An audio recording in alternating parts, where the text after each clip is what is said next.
Hello बच्चों, स्वागत है आपका आपके अपने YouTube चैनल में। आज की इस वीडियो के अंतर्गत हम अवतल दर्पण तथा उत्तल दर्पण द्वारा प्रतिबिंबों का बनना सीखेंगे। ठीक है कि किस तरीके से हम प्रतिबिंबों का निर्माण करते हैं। ठीक है, अगर वस्तु को विभिन्न स्थितियों में रखा जाए, ठीक है, तो उसका निर्माण करना हम इस वीडियो के अंतर्गत सीखेंगे। तो चलिए स्टार्ट करते हैं। पहला, अगर अवतल दर्पण की बात करूं मैं, तो अवतल दर्पण में आपको पता है कि जो उभरी हुई साइड है उस पर पॉलिश की होती है। ठीक है, इसमें ये ध्रुव है, ये फोकस बिंदु है और ये वक्रता केंद्र है। अब यहाँ पे आप अगर देखो कि वस्तु को हम कहाँ कहाँ पर रख सकते हैं। देखो, या तो हम रख सकते हैं यहाँ पे, ठीक है, यहाँ पे रख सकते हैं वस्तु को इस पोजीशन पे, मतलब P और F के बीच में, है ना। और अगर हम अब उस वस्तु को इधर खिसकाएं तो F पे रख सकते हैं, इस स्थिति में रख सकते हैं फोकस बिंदु पे, है ना। और वस्तु को अगर हम इधर की तरफ ले जाएं तो C तथा F के बीच में रख सकते हैं। और एक स्थिति हो जाएगी कि C पर रख सकते हैं, और एक और स्थिति अगर आप वस्तु को इधर इधर ले जाएंगे तो C से परे रख सकते हैं। और कहाँ हो सकता है, एक कंडीशन और क्या हो सकती है कि वस्तु अगर अनंत पे है, बहुत दूर है, ठीक है, तो यहां पे अगर आप देखें तो कुल मिला के 6 स्थितियां, एक ये वाली, 2, 3, 4, 5 और 6 अनंत वाली, समझ रहे हो आप। ठीक है, तो इन प्रत्येक स्थितियों के लिए हम प्रतिबिंब का निर्माण करना सीखेंगे। तो इसमें पहली स्थिति कहां आएगी, ध्रुव तथा फोकस बिंदु के मध्य।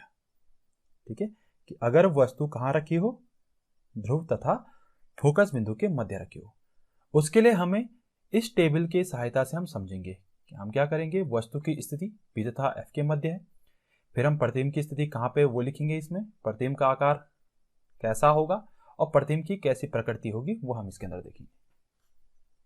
ठीक है, तो देखिए, अगर वस्तु क्या है, P तथा F के मध्य स्थित है, तो आपको पता है कि ये अगर माना कोई वस्तु है तो इस वस्तु के शीर्ष से एक प्रकाश की किरण जाएगी जो कि समांतर प्रकाश की किरण निकलेगी, है ना। और समांतर जाने वाली यह प्रकाश किरण जब इस दर्पण के इस पृष्ठ पर, परावर्तक पृष्ठ पर टकराती है तो कहां से जाती है, परावर्तन के पश्चात फोकस बिंदु से जाती है।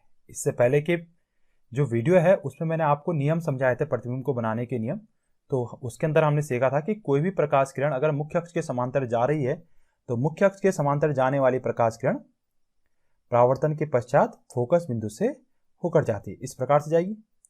अब अगर इस प्रकाश किरण को आप अगर पीछे की तरफ बढ़ाएं, ठीक है, पीछे की तरफ आप देख रहे हैं डेडेडेस वाली लाइन जो जा रही है, इसे अगर आप पीछे की तरफ बढ़ाएं तो ये हो जाएगी कौन सी, आभासी के लिए, है ना। दर्पण के सामने होती है वास्तविक स्थिति और पीछे होती है आभासी स्थिति।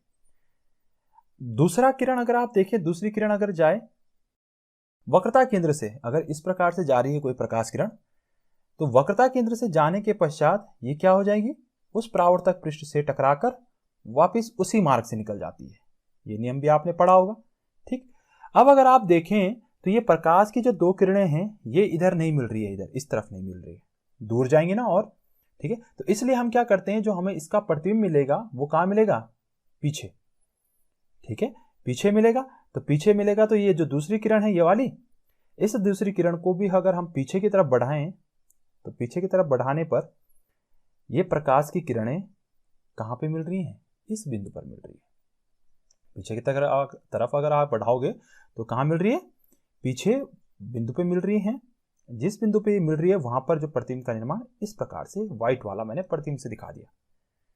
ठीक है, तो अब हम क्या बोल सकते हैं कि प्रतिबिंब की स्थिति कहां होगी। यहां अगर इस टेबल में आप देखो, वस्तु की स्थिति अगर कहां है, P तथा F के मध्य है, तो प्रतिबिंब की स्थिति कहां हुई, पीछे हुई। कहां, अवतल दर्पण से पीछे, दर्पण से पीछे, है ना।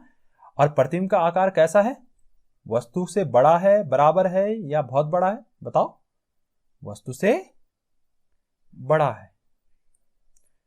ठीक है, और प्रतिबिंब की प्रकृति कैसे होगी, सोचो जरा, आप बताओ। प्रतिबिंब की प्रकृति मतलब, प्रकृति से मतलब है कि सीधा होगा, उल्टा होगा, आभासी होगा या वास्तविक होगा, ये है इसका मतलब।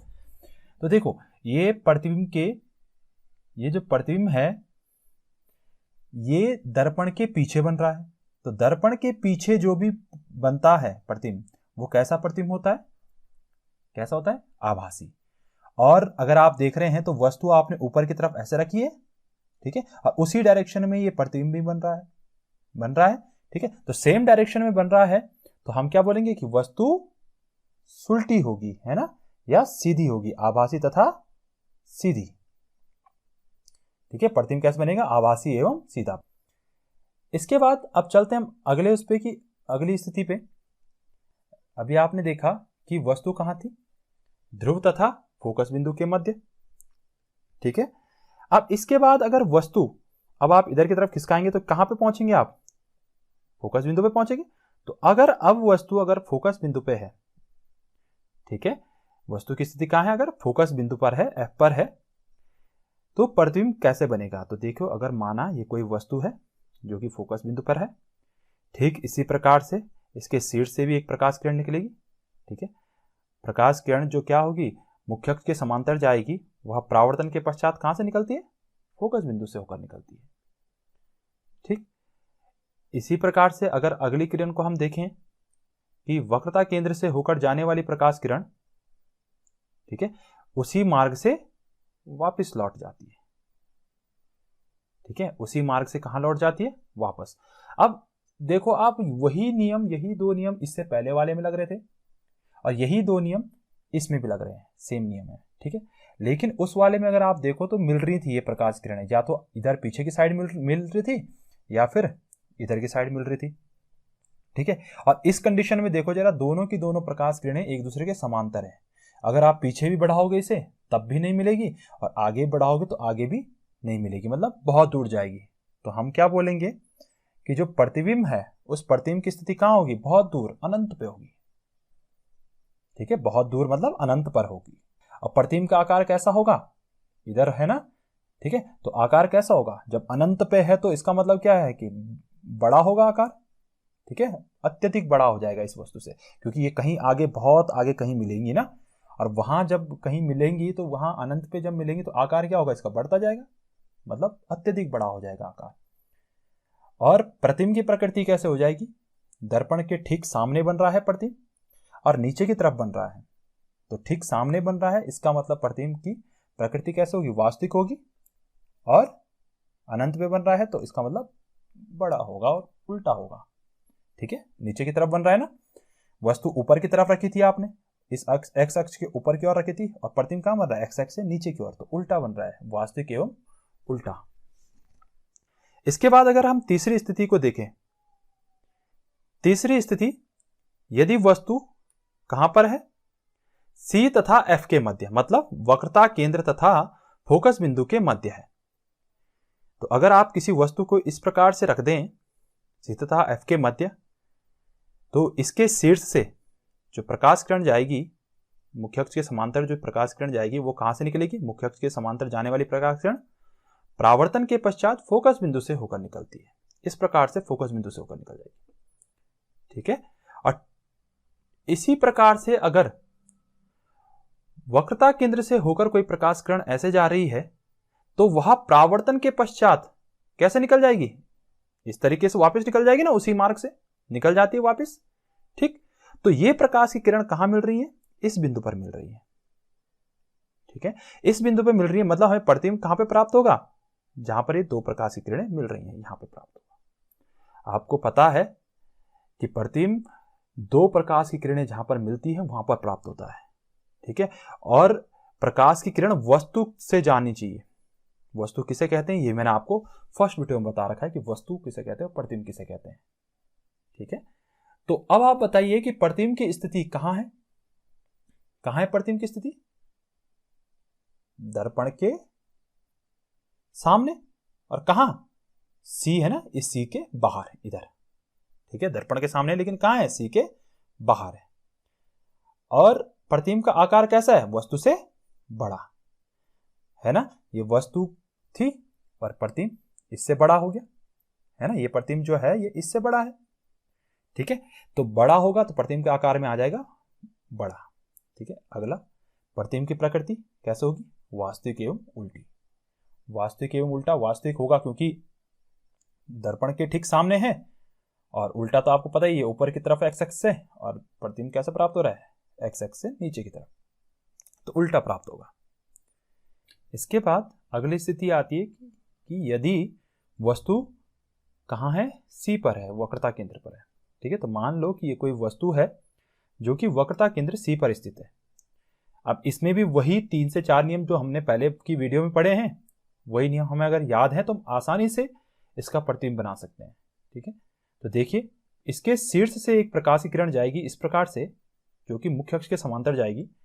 तो जब यह मुख्य अक्ष के समांतर जाएगी तो मुख्य अक्ष के समांतर जाने के पश्चात जब यह इस पृष्ठ से टकराएगी तो वह कहां से निकल जाएगी, फोकस बिंदु से। ठीक है, तो फोकस बिंदु से निकल जाती है।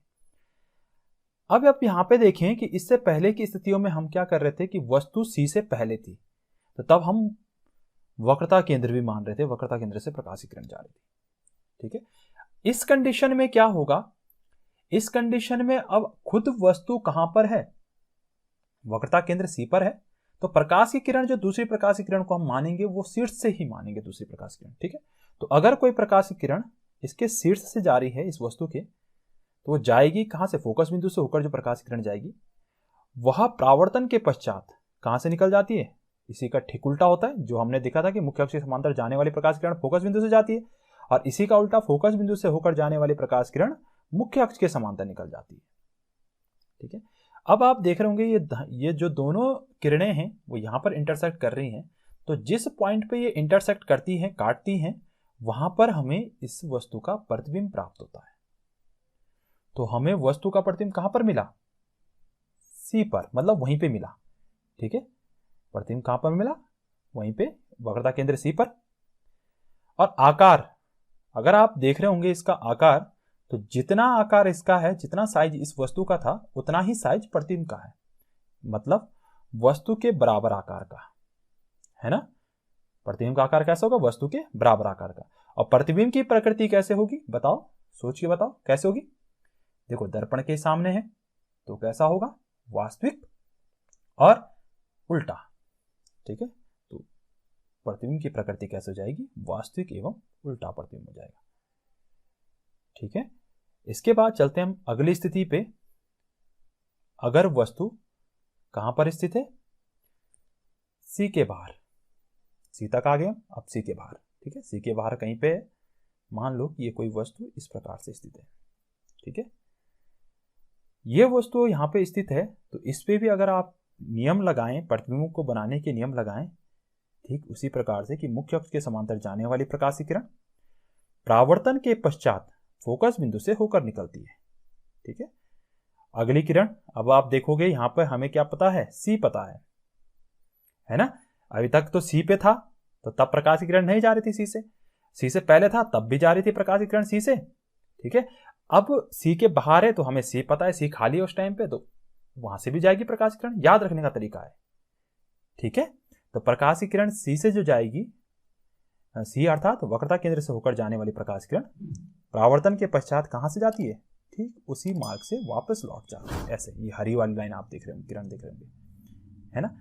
अब आप देखें तो ये दोनों की दोनों जो किरणें हैं, एक ये वाली किरण और एक ये ग्रीन वाली किरण, ये कहां पर इंटरसेक्ट कर रही है, इस पॉइंट पर इंटरसेक्ट कर रही है। तो हमें प्रतिबिंब कहां पर मिलेगा, उस बिंदु पर प्राप्त होगा, है ना। ठीक है, तो हम क्या बोलेंगे कि प्रतिबिंब की स्थिति कहां हुई, कहां मिल रहा है आपको ये प्रतिबिंब, ये सी तथा एफ के बीच में मिल रहा है ना, तो सी तथा एफ के मध्य, या एफ तथा सी के मध्य। ठीक है, प्रतिबिंब का आकार कैसा है, ये वस्तु देखो कितनी बड़ी है और ये प्रतिबिंब छोटा है, तो वस्तु से छोटा, प्रतिबिंब का आकार कैसा है, वस्तु से छोटा है।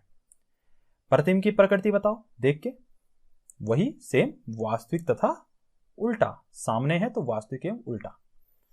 ठीक, इसके बाद अवतल दर्पण का लास्ट स्थिति कौन सी वाली थी, शुरुआत में बताया था, कौन सी स्थिति होगी, जब वस्तु अनंत पे हो, है ना। तो जब वस्तु अनंत पर होती है तो उससे इस प्रकार से प्रकाश की किरणें आती है, क्योंकि वस्तु यहां कहीं होगी, तो प्रकाश की किरणें इस तरीके से मान रहा हूं कि मैं समांतर आ रही है प्रकाश किरण अनंत से, क्योंकि अनंत से आ रही हैं तो ठीक है, तो ये प्रकाश किरणें अनंत से जब आ रही हैं तो जब ये टकराएंगी इस पे, ठीक है, तो ये टकराने के पश्चात इनका परावर्तन होगा। तो मैं क्या करता हूं, पहली वाली जो किरण है ऊपर वाली, उस किरण के लिए देखते हैं। देखो किस तरीके से निकलेगी इस किरण से, ये ऊपर वाली किरण जब टकराएगी तो परावर्तक पृष्ठ से, तो परावर्तक पृष्ठ से टकराने के पश्चात इस तरीके से निकल जाएगी। इसके पश्चात जो दूसरी वाली प्रकाश की किरण है, उस दूसरी वाली प्रकाश की किरण यहां पर टकरा रही है। कहां पर? ये क्या होता है? पोल होता है। तो पोल पे टकराती है तो आपको पता है उसी कोण से वापस निकल जाती है। चौथा नियम प्रतिबिंब के निर्माण का है ना, वो बहुत हेल्प कर रहे हैं ना आपके। जो प्रतिबिंब के निर्माण के नियम अगर आपको अच्छे से याद है तो फिर दिक्कत नहीं होती हमें प्रतिबिंब यहां पे बनाने के लिए, ठीक है। तो यहां पर ये ध्रुव पे टकरा रही है, तो जिस कोण से टकराई उसी कोण से यह परावर्तित हो जाएंगी, ठीक है। तो किस प्रकार से? ऐसे निकल जाएगी वापिस, ठीक है। अब आप देख रहे होंगे कि ये दोनों के दोनों जो किरणें हैं ये इस पॉइंट पे इंटरसेक्ट कर रही है, तो प्रतिबिंब हमें उस पॉइंट पे प्राप्त होगा। तो कैसा होगा? इस तरीके से। तो अब अगर मैं बोलूं कि प्रतिबिंब की स्थिति कहां पर है, कहां पर स्थित है प्रतिबिंब, तो आप देख रहे होंगे यहां पर फोकस बिंदु F पर। प्रतिबिंब की स्थिति कहां है? फोकस बिंदु F पर है। प्रतिबिंब का आकार कैसा होगा? देखो वस्तु क्या है? अनंत पे है, तो अनंत पे है तो बड़ी थी होगी वस्तु, है ना।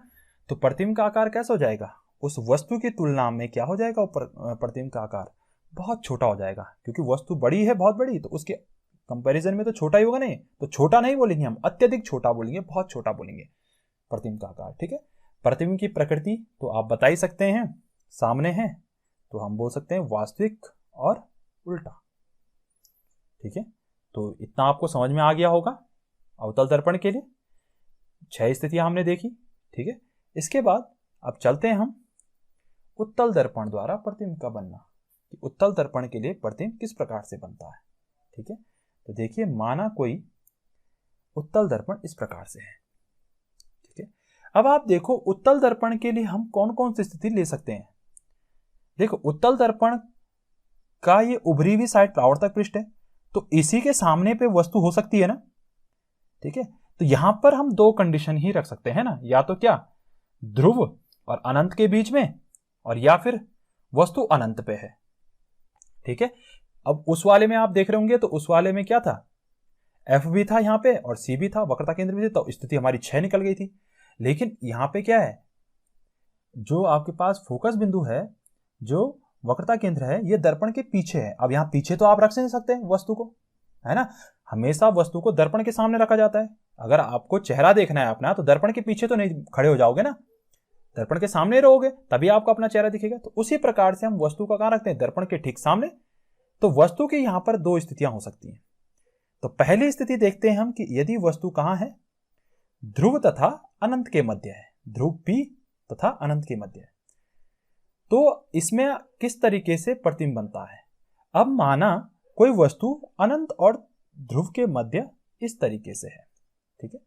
तो इसका प्रतिबिंब किस तरीके से बनेगा? देखिए वही नियम लगेंगे यहां पे कि मुख्य अक्ष के समांतर जाने वाली प्रकाश किरण परावर्तन के पश्चात फोकस बिंदु से आती हुई प्रतीत होती है। प्रतीत वर्ड आ गया ना, याद रखो, है ना, आती हुई प्रतीत होती है। तो इस किरण को अगर आप पीछे की तरफ मिलाएंगे तो ये इस प्रकार से फोकस बिंदु पर मिलती है, ठीक है। और इसी तरीके से अगर आप देखें, अगली प्रकाश की किरण अगर इसके शीर्ष से आ रही है, जो कि इस तरीके से जा रही है वक्रता केंद्र की ओर, ठीक है। तो वक्रता केंद्र की ओर जाती हुई प्रतीत होने वाली प्रकाश की किरण इस तरीके से जाती हुई प्रतीत हो रही है, ठीक है। परावर्तन के पश्चात क्या होता है? वापस उसी मार्ग से निकल जाती है ना। तो ये इस 2 पॉइंट पर इंटरसेक्ट कर रही है, ठीक है। यहां पर इंटरसेक्ट कर रही है, तो प्रतिबिंब कहां पे बनेगा? यहां पे बनेगा, है ना। तो प्रतिबिंब आपको कहां पे प्राप्त हुआ? P तथा F के मध्य प्राप्त हुआ। प्रतिबिंब कहां प्राप्त हुआ आपको? P तथा F के मध्य। और कहां प्रतिबिंब की स्थिति कहां होगी? दर्पण के पीछे। दर्पण के पीछे F तथा P के मध्य या P तथा F के मध्य। प्रतिबिंब का आकार कैसा होगा? छोटा। वस्तु इतनी बड़ी है तो छोटा ही होगा, ठीक है। प्रतिबिंब का आकार हो गया छोटा। प्रतिबिंब की प्रकृति, अब आप बताओ, आप प्रतिबिंब की प्रकृति कैसे होगी? प्रतिबिंब बन रहा है दर्पण के पीछे और यहाँ पे डैश डैश लाइन भी है। तो आपको पता है जब भी प्रतिबिंब दर्पण के पीछे प्राप्त होता है तो प्रतिबिंब कैसा मिलता है? आभासी। ठीक है, तो आभासी एवं सीधा। वस्तु ऊपर की तरफ थी तो प्रतिबिंब भी ऊपर की तरफ प्राप्त हुआ, तो आभासी एवं सीधा हम बोल देंगे। ठीक है, इसके बाद अगली स्थिति देखते हैं हम कि ये कोई अगर उत्तल दर्पण है, ठीक है, इस उत्तल दर्पण की अगली स्थिति क्या होगी कि वस्तु अगर कहां है? अनंत पर है। ठीक है, तो अनंत पर है, माना कोई वस्तु इधर है कहीं अनंत पे, ठीक है, इधर कहीं अनंत पे वस्तु है, तो उससे आने वाला जो प्रकाश की किरणें होंगी वो किस तरीके से आएंगी? ये इस तरीके से अगर आ रही है। ठीक है, तो यदि वस्तु अनंत पर है तो उससे हम क्या मानते हैं? समांतर प्रकाश की किरणें ऐसे निकलती है मानते हैं, है ना, समांतर, जैसे हम अवतल दर्पण में कर रहे थे। ठीक है, तो इसमें क्या होगा? जो प्रकाश की किरण यहां इस बिंदु पर टकराएगी, ठीक है, तो इस तरीके से निकल जाती है। ठीक है, जो प्रकाश की किरण इस परावर्तक पृष्ठ पर टकराए तो टकराने के बाद वापस निकल जाएगी, और जो ये प्रकाश की किरण वापस निकली है, इस प्रकाश की किरण को अगर हम पीछे की तरफ बढ़ाएं, ठीक है, तो ये इस प्रकार से जाती है। ठीक, अब अगर हम अगली प्रकाश की किरण को देखें, देखो ये ध्रुव पे टकरा रही है ना, ध्रुव पे जो प्रकाश की किरण जिस कोण से आपतित होती है उसी कोण से परावर्तित हो जाती है, ये वापस निकल जाएगी इस तरीके से। और ये परावर्तित किरण जो है, जो ध्रुव से टकरा के निकली, उसको अगर आप पीछे की तरफ बढ़ाएं तो वो इस तरीके से, ठीक है, तो ये इस पॉइंट पर इंटरसेक्ट कर रही है, तो इस पॉइंट पे जो इंटरसेक्ट कर रही है यहां पर हमें प्रतिबिंब प्राप्त होता है इसका। ठीक है, तो कहां पर प्रतिबिंब मिला? जहां पर ये इंटरसेक्ट कर रही है वहां पे हमें ये प्रतिबिंब प्राप्त हुआ। तो आप देख रहे होंगे कि ये प्रतिबिंब कैसा मिला? बहुत छोटा, बहुत छोटा हो जाएगा ना, क्योंकि वस्तु अनंत पे है, इसका मतलब बड़ी है बहुत, और उसके कंपैरिजन में ये बहुत छोटी हो जाएगी। ठीक है, तो प्रतिबिंब की स्थिति अगर हम बोलें, इस टेबल में अगर हम देखें कि प्रतिबिंब की स्थिति कहां पे होगी, तो प्रतिबिंब की स्थिति हो जाएगी दर्पण के पीछे फोकस बिंदु पर, एफ पर, फोकस बिंदु एफ पर। प्रतिबिंब का आकार अभी बताया था, अत्यधिक छोटा। प्रतिबिंब की प्रकृति दर्पण के पीछे है तो आभासी और सीधा। ठीक है, तो ये टॉपिक आपको अच्छे से समझ में आ गया होगा। ठीक है, आई होप कि आपको अवतल दर्पण तथा उत्तल दर्पण के द्वारा प्रतिबिंबों का निर्माण करना अच्छे से आ गया होगा। ठीक है, यदि आपको अभी भी कुछ चीज समझ में नहीं आई है या आपका अभी भी कोई क्वेश्चन है तो आप मुझे कमेंट बॉक्स में पूछ सकते हैं। ठीक है, तो आज के लिए बस इतना ही, मिलते हैं आपसे नेक्स्ट वीडियो में।